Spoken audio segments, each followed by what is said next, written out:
Essa história aconteceu há uns 10 anos. Eu cresci em uma casa relativamente pequena. Durante a maior parte da minha infância, dividi o quarto com o meu irmão mais velho. Eram duas camas de solteiro em lados opostos do cômodo, duas cômodas e dois armários. A gente nem tinha espaço suficiente para uma escrivaninha. Não era exatamente apertado, mas também não era confortável. Então, quando meu irmão foi para a faculdade, eu imediatamente tirei a cama dele do quarto e ocupei o espaço, por assim dizer. Com a permissão dele, claro. Eu finalmente estava na idade em que ter uma mesa no quarto era uma necessidade. Foi bom não precisar mais fazer lição no porão ou no escritório do meu pai lá em cima. Esse arranjo funcionou perfeitamente pelos 2 anos antes de eu mesmo ir para a faculdade. A partir do momento em que me mudei, não morava mais em casa, então não fazia diferença. Depois de se formar, meu irmão conseguiu um emprego na cidade, na região de onde a gente morava. Então ele acabou voltando para a casa dos meus pais.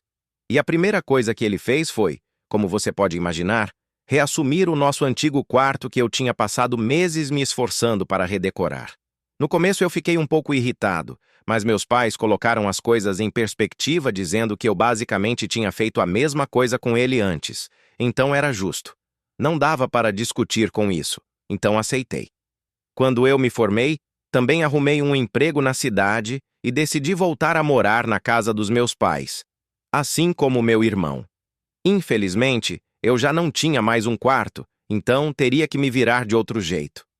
O único cômodo desocupado na casa era o quarto de hóspedes do andar de cima. Mesmo sendo metade do tamanho do meu antigo quarto, ele teria que servir.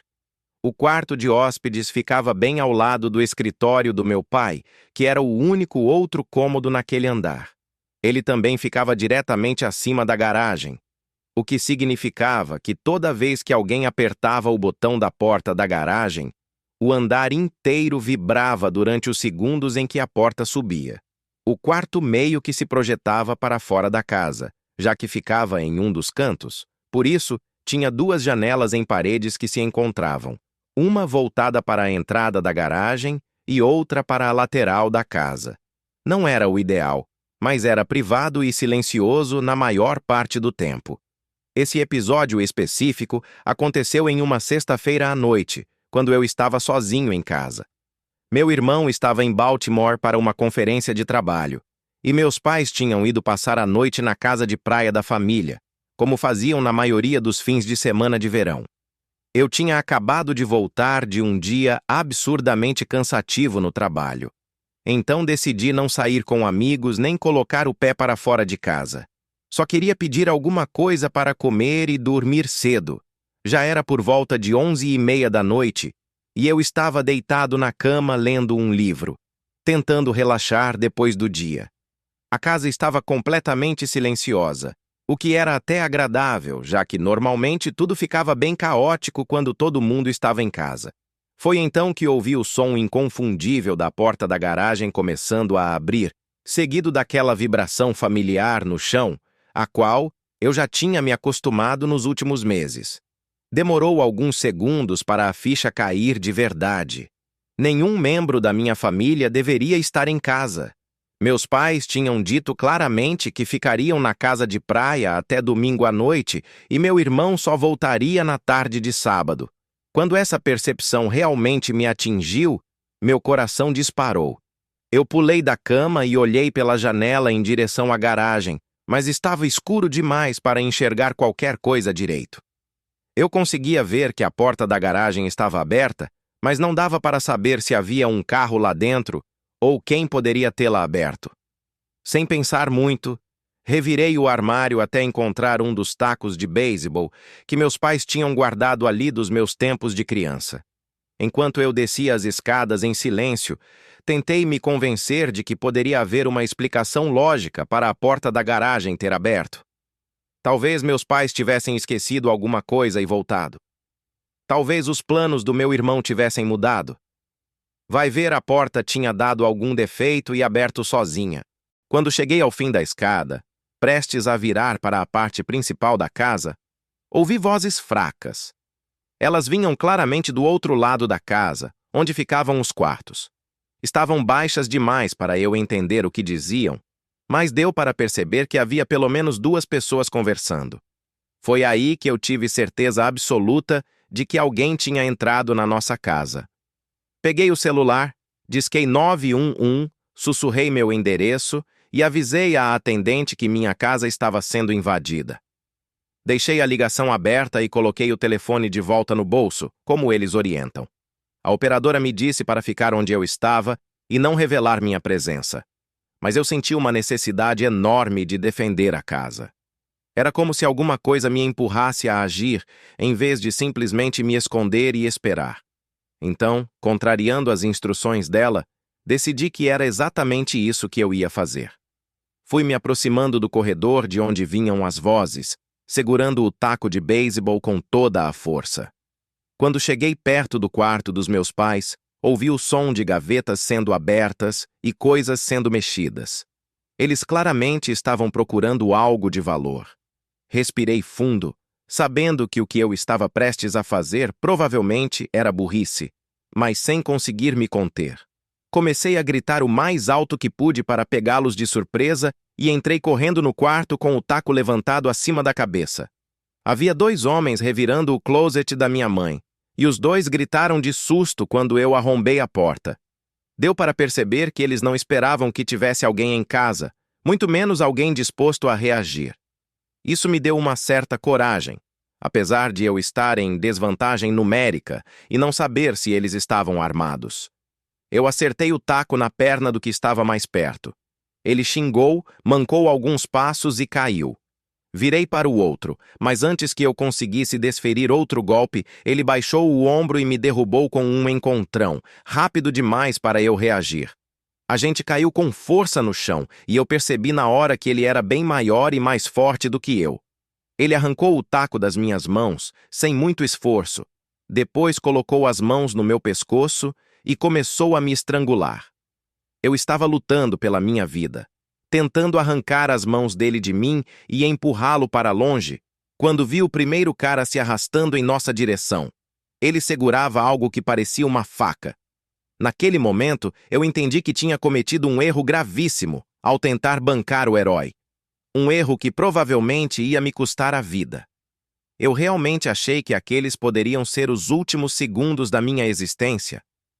Comecei a aceitar que iria morrer no quarto dos meus pais, e tudo em que eu conseguia pensar era em como a minha mãe ficaria devastada ao saber. Mas ao fundo, comecei a ouvir o som distante de sirenes de polícia se aproximando. A última coisa de que eu me lembro é do segundo cara pegando meu taco de beisebol e desferindo um golpe na minha cabeça. Depois disso, tudo escureceu. Quando acordei, alguém me sacudia com cuidado. Abri os olhos e vi um policial ajoelhado ao meu lado perguntando se eu estava bem. Eu estava zonzo e confuso, e levou alguns segundos para eu me lembrar do que tinha acontecido. Olhei em volta e vi que a porta que ligava o quarto dos meus pais ao quintal estava escancarada. Os invasores claramente tinham me apagado e fugido pelos fundos assim que ouviram as sirenes. O policial me mandou ficar quieto e não me mexer muito, caso eu tivesse uma concussão ou algum outro ferimento. Minha cabeça latejava, mas eu estava consciente e conseguia responder, o que parecia ser um bom sinal. Depois que os paramédicos confirmaram que eu estava estável, recusei ir ao hospital, apesar das recomendações deles. Contei aos policiais em detalhes tudo o que tinha acontecido. Eles disseram que estavam vasculhando a vizinhança atrás de suspeitos, mas quando chegaram, os homens já tinham sumido há tempos. Depois que a polícia terminou a investigação e tirou algumas fotos da cena, liguei para meus pais e para o meu irmão para contar o que tinha acontecido. Meus pais brigaram comigo com razão por eu ter sido idiota o suficiente para enfrentar aqueles caras, e eu mereci. Se eu tivesse feito a coisa certa e me escondido, havia uma boa chance de a polícia conseguir prender os sujeitos. Os homens nunca foram encontrados, mesmo com a polícia batendo de porta em porta na vizinhança e investigando algumas pistas. Assim que voltaram da casa de praia, meus pais instalaram um sistema de segurança completo. Câmeras, sensores de movimento, luzes, tudo que você imaginar. Nos dias depois da invasão, algo continuava me incomodando na história toda. Todas as portas da casa estavam trancadas naquela noite e a única forma de abrir a garagem era por meio de um botãozinho no meu carro que meu pai tinha programado como um controle sem fio. Não tinha como alguém simplesmente descobrir aquilo por acaso. Quem quer que tenha invadido a casa naquela noite conhecia a mim ou a minha família bem o bastante para saber onde esse botão ficava. Até então, eu nunca trancava o carro quando ele estava parado na garagem. E isso era outra coisa que os invasores precisariam saber de antemão. Ainda mais estranho era o timing. De algum modo, eles sabiam que meus pais estariam fora no fim de semana e que meu irmão estaria viajando. Hoje eu não moro mais naquela casa, e meus pais nunca conseguiram descobrir quem entrou ali. Isso deixou meu pai muito paranoico por um bom tempo, já que ele também tinha certeza de que os invasores tinham alguma ligação com a família. Eu não vou dizer que aquela noite mudou minha vida para sempre, de forma exagerada ou clichê, mas posso afirmar uma coisa: a vida antes e depois de você aceitar que vai morrer são duas coisas muito diferentes. Eu ainda consigo lembrar exatamente da sensação de achar que era o fim para mim. Era algo estranhamente distante, quase como se eu estivesse fora do meu próprio corpo. Nada chega perto daquela sensação.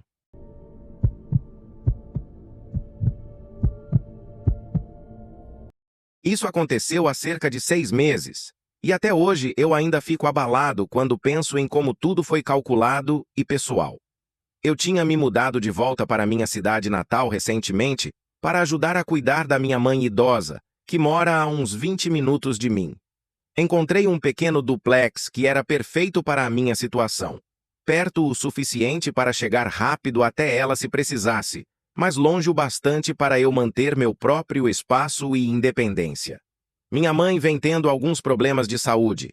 Nada exatamente terminal, mas ela já sofreu algumas quedas leves pela casa, e é teimosa para aceitar ajuda. Eu vinha tentando convencê-la a usar um daqueles sistemas de alerta médico, mas ela insiste que não precisa e que eu só estou sendo super protetor. Isso tem sido uma fonte constante de preocupação para mim, principalmente sabendo que ela passa a maior parte do tempo sozinha. Nessa noite em específico, eu estava começando a me acomodar para dormir. Eram cerca de 9 da noite. Eu estava no sofá assistindo TV quando meu celular tocou. No identificador aparecia um número local que eu não reconhecia, mas como eu ainda era relativamente novo na região, imaginei que pudesse ser algo importante e atendi.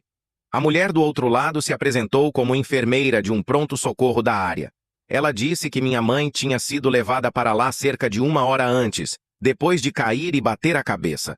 Segundo ela, minha mãe estava consciente, mas chamando por mim, e queriam saber se eu poderia chegar ao hospital rapidamente. Eu congelei. Era exatamente o tipo de ligação que eu vinha temendo desde que voltei a morar perto. Eu não questionei a veracidade da ligação nem por um segundo. A mulher sabia o nome completo da minha mãe, o endereço dela, e ainda mencionou a cirurgia de substituição de quadril pela qual ela tinha passado alguns meses antes. Na mesma hora, larguei tudo o que estava fazendo, tentando manter a calma e me controlar fazendo uma oração silenciosa. Nem pensei em trancar a casa. Só peguei as chaves, puxei a porta de entrada atrás de mim e corri para o carro. A ida até o hospital foi um pesadelo. Eu ficava criando cenários na cabeça, e poucos deles eram minimamente bons. Quando cheguei ao pronto-socorro, fui direto até a recepção e disse que estava ali por causa da minha mãe. Passei o nome dela e expliquei que tinha recebido uma ligação sobre uma queda. A atendente franziu a testa, conferiu o computador e me disse que não havia registro de ninguém com aquele nome tendo sido atendido naquela noite. Eu insisti que devia haver algum engano, já que eu tinha acabado de receber uma ligação de alguém que dizia ser enfermeira dali. A recepcionista foi compreensiva, mas firme. Repetiu que não havia registro nenhum da minha mãe e sugeriu que eu ligasse diretamente para ela para ter certeza de que estava tudo bem. Foi o que eu fiz. Saí para o lado de fora e liguei para o telefone fixo da minha mãe. Ela atendeu. Disse que estava dormindo e queria saber por que eu estava ligando tão tarde. Eu não quis assustá-la, então só falei que estava ligando para ver como ela estava e pedi que voltasse a dormir. Foi aí que veio aquela sensação horrível no peito. tudo tinha sido armado. Alguém tinha me passado informações falsas de propósito para me tirar de casa. Entrei de novo no carro, tomado de raiva por ter caído num truque tão facilmente. Quando entrei na garagem do meu duplex, a porta da frente ainda estava fechada, do jeito que eu tinha deixado. Por um momento, achei que talvez estivesse sendo paranoico e que nada tivesse acontecido. Mas no instante em que botei o pé para dentro, percebi que tinham me roubado. A casa estava completamente revirada. Minha TV tinha sumido, assim como meu notebook e uma pequena coleção de joias que eu guardava no quarto. Só que, olhando com mais atenção, percebi que os ladrões tinham levado umas coisas bem estranhas também. As fotos de família tinham sido tiradas de dentro das molduras. Não levaram as molduras, só as fotos em si. Meus frascos de remédios controlados, que ficavam no armário do banheiro, foram esvaziados e levados. Era absurdo. Eles pegaram coisas com pouco valor financeiro, mas com um valor sentimental enorme para mim. Foi sádico. Sério, não existe motivo razoável para um ladrão levar fotos de família. Simplesmente não existe. Liguei para a polícia na hora, mas já estava com aquela sensação de derrota. No fundo, eu sabia que os ladrões já estavam longe e que eu não poderia fazer nada. Contei tudo para os policiais. Eu lembrava da ligação quase palavra por palavra, e depois de ouvirem minha descrição, eles chegaram à mesma conclusão que eu. Quem quer que estivesse do outro lado da linha sabia coisas sobre mim e sobre a minha mãe que um estranho comum jamais saberia. Por mais que eu tentasse, não conseguia nem montar uma lista de pessoas que poderiam ter acesso àquelas informações, muito menos entender como alguém teria conseguido esses dados em primeiro lugar. Os policiais disseram que eu podia ligar de volta se surgisse qualquer coisa concreta. Depois foram embora. Eu estava completamente atordoado. Tenta imaginar quão perturbador é saber que algum desconhecido sabe o suficiente sobre você para te atrair para fora da sua própria casa. O roubo por si só já era ruim o bastante, mas o fato de terem mirado nas fotos da família e em informações médicas dava a entender que não se tratava só de conseguir dinheiro rápido. Eu não conseguia tirar da cabeça a ideia de que eles talvez estivessem planejando algo de longo prazo, talvez roubo de identidade ou algum outro esquema que exigisse documentos e dados pessoais. Mas nas semanas seguintes, nada mais aconteceu. Embora a minha mãe não lembre com quem ela pode ter falado sobre as informações pessoais dela, eu tenho quase certeza de que foi por meio dela que os dados vazaram. Ela tem, surpreendentemente, muitos amigos para alguém da idade dela, e conhecendo-a, provavelmente, acabou comentando demais com a pessoa errada. Eu já tinha alertado minha mãe sobre esse tipo de coisa, e, finalmente, ela concordou em ser mais cuidadosa com quem passa dados pessoais. Mesmo assim, eu não consigo me livrar da sensação de que ainda estamos sendo observados por alguém que sabe demais sobre a nossa vida e que ainda não terminou o que quer que esteja planejando. De qualquer forma, eu comprei recentemente uma câmera da Ring, então espero que isso seja o suficiente para intimidar qualquer um. Se acontecer mais alguma coisa, eu conto. Sou um cara solteiro, na casa dos 30 anos, e moro sozinho nesta casa alugada há mais de um ano. É um lugar simples, num bairro tranquilo, nada luxuoso, mas confortável, e o aluguel é justo. Eu já tinha criado uma boa rotina ali e realmente sentia que tinha transformado a casa em lar. O incidente aconteceu numa quinta-feira à noite, por volta das 11. Eu estava me preparando para dormir quando ouvi batidas muito fortes na porta da frente. Não eram simples batidinhas, era pancada mesmo, como se alguém quisesse arrombar a porta. Olhei pela janela, mas não consegui ver quase nada por causa da posição ruim da luz da varanda. Mesmo sem ver quem era, e apesar da agressividade das batidas, eu não fiquei exatamente com medo. Sou um cara bem forte, então eu estava mais irritado e confuso do que assustado. Abri a porta da frente tomando cuidado para manter a porta de tela fechada como uma camada extra de proteção. Não sei bem o que eu esperava ver, mas o que encontrei me pegou de surpresa, para dizer o mínimo. Havia um homem extremamente agitado parado ali. Parecia ter alguns anos a mais do que eu. Tinha altura mediana, cabelo bagunçado e usava roupas com cara de que tinham sido dormidas por várias noites seguidas. Mas o que realmente chamou minha atenção foi o quanto ele parecia irritado e instável. Os olhos dele ficavam se movendo de um lado para o outro, e ele respirava ofegante, como se tivesse corrido ou estivesse no meio de um ataque de pânico. Ele também andava de um lado para o outro, como se não conseguisse ficar parado. Antes mesmo que eu conseguisse perguntar o que ele queria, ele começou a gritar dizendo que aquela era a casa dele e exigindo que eu o deixasse entrar. Disse que eu é que estava invadindo a propriedade e que chamaria a polícia se eu não saísse imediatamente. Na hora, pensei que ele estivesse sob efeito de drogas, passando por algum surto psicológico ou talvez uma mistura das duas coisas. Tentei acalmá-lo e expliquei que devia haver algum engano, que ele tinha confundido a casa, mas isso só deixou o cara mais alterado. Foi então que ele começou a despejar detalhes sobre a casa que me fizeram congelar. Eu nem lembro de tudo o que ele disse, mas o fato é que ele sabia várias coisas sobre o interior da casa que não dá para perceber do lado de fora. Detalhes que só alguém que já morou ali saberia. Por exemplo, ele sabia que a porta do quarto principal é mal projetada e bate na privada. Sabia que a porta dos fundos enrosca e que você precisa levantá-la um pouco enquanto gira a maçaneta. Tinha outras coisas também, mas eu realmente não consigo lembrar de tudo. Acho que eu nem respondi enquanto ele falava. Fiquei só parado ali, em choque. E isso era só o começo. A situação ainda ia ficar muito mais estranha. Através da porta de tela, ele puxou uma pasta e começou a me mostrar alguns documentos. Ele tinha o que parecia ser um contrato de aluguel com o nome dele, datado de cerca de 6 meses antes de eu me mudar. Tinha correspondências endereçadas a ele naquele endereço.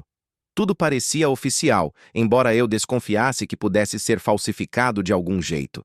Mas a parte mais perturbadora foi quando ele pegou o celular e começou a me mostrar fotos. Eram fotos dele dentro da minha casa. Imagens dele sentado no que hoje é o meu sofá, assistindo TV, cozinhando na cozinha, deitado no que agora é o meu quarto. As fotos pareciam recentes e totalmente autênticas.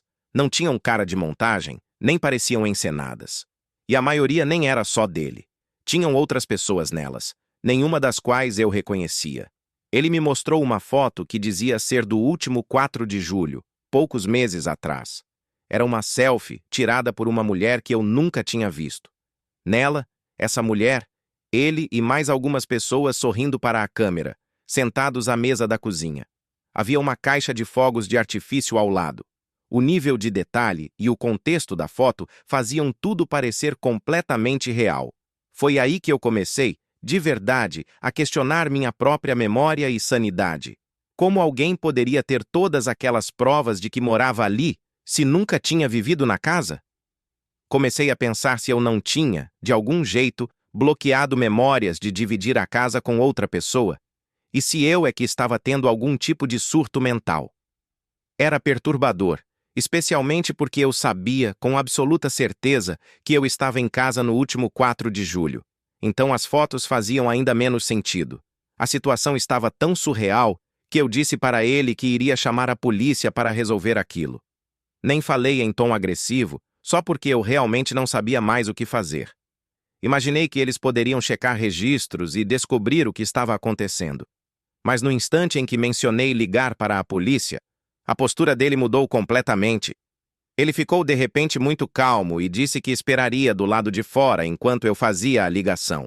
Aí simplesmente se afastou da porta e sumiu na escuridão. Fiquei observando pela janela, mas não consegui ver para onde ele foi. Quando a polícia chegou, uns 10 minutos depois, contei toda a situação bizarra. Eles disseram que eu deveria tentar falar com o meu proprietário para que ele entrasse em contato com os antigos inquilinos e que, talvez assim, eu conseguisse algumas respostas.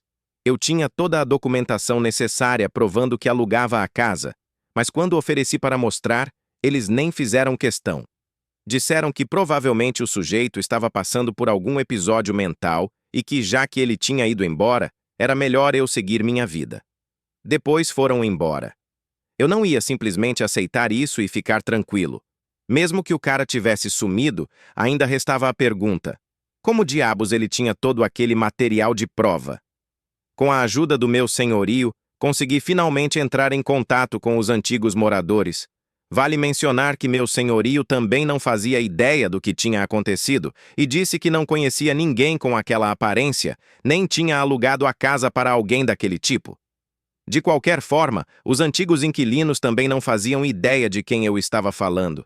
Disseram que nunca tinham morado com ninguém que se parecesse com ele e que viveram na casa sozinhos por 3 anos antes de se mudarem. Eles ficaram tão confusos quanto eu sobre como esse estranho podia ter conhecimento tão detalhado da casa e fotos aparentemente legítimas dele dentro dela. Nas 2 semanas seguintes, eu fiquei o tempo todo em alerta, mas nada aconteceu. E comecei a achar que talvez tivesse sido só algum golpe mirabolante que deu errado. Mas claro, isso era só otimismo tolo da minha parte. Uma noite, voltei para casa depois de sair com meus amigos e encontrei tudo completamente revirado. Não era aquele tipo de roubo em que alguém entra, pega os itens de maior valor e vai embora. Parecia que tinham virado a casa do avesso procurando algo específico. O problema é que eu não fazia a menor ideia do que poderia ser. O mais estranho de tudo é que a maioria dos meus eletrônicos e outros objetos valiosos ainda estava lá, mesmo com os cômodos totalmente bagunçados. A polícia não encontrou sinais de arrombamento, o que indicava que quem quer que tivesse entrado tinha uma cópia da minha chave. Dado o timing e a ligação com o incidente estranho de 2 semanas antes, parecia óbvio que era a mesma pessoa. A partir daí, a polícia passou a levar o caso mais a sério. E o meu proprietário também.